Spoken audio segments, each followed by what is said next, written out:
എന്താ മോളെ? അത് അയ്യോ, അതൊരു സ്വപ്നം മമ്മി. എന്ത് സ്വപ്നം? അയാള് എന്റെ പപ്പ എന്ന് പറയുന്ന മനുഷ്യനില്ലേ, അയാൾ എന്റെ അടുത്ത് വന്നിട്ട് മോളാന്ന് പറഞ്ഞ് വിളിച്ചതുപോലെ എനിക്ക് തോന്നി.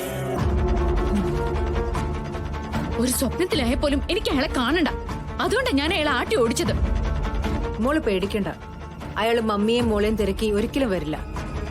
അതിനുള്ള ധൈര്യം അയാൾക്കില്ല. അഥവാ ഇനി അയാൾ മമ്മിയുടെ മുന്നിലേക്ക് വന്നാ മമ്മിനി ഒന്നും പറയണ്ട. അയാളോട് പറയേണ്ടത് എന്താണെന്ന് എനിക്കറിയാം മമ്മി.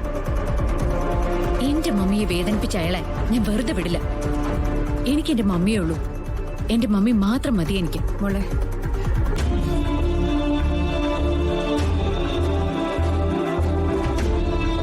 എന്റെ അവസ്ഥയിൽ ജീവിക്കുന്ന ഏതൊരു സ്ത്രീയുടെ മനസ്സിലും വല്ലാത്തൊരു പേടി കാണും.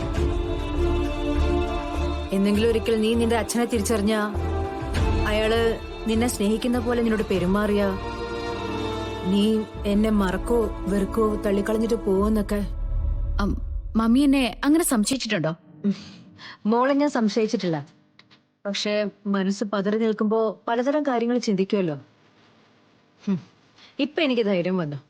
അയാൾ ഏത് വേഷത്തിൽ മുന്നിൽ വന്ന് നിന്നാലും എന്റെ മോൾ ഈ നിലപാടെ എടുക്കൂന്ന. ഞാൻ അങ്ങനെയല്ലേ മമ്മി ചെയ്യേണ്ടത്?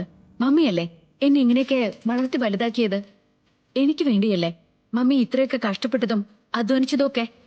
എനിക്ക് വേണ്ടി ഒരു ജീവിതം ഉപേക്ഷിച്ച ആൾക്ക് എന്ത് തന്നാലും മതിയാവോ? മതി, ഈ വാക്ക് മാത്രം മതി എന്റെ മനസ്സിനറിയാൻ. ദാ മോൾ ചായ കുടിക്കാം.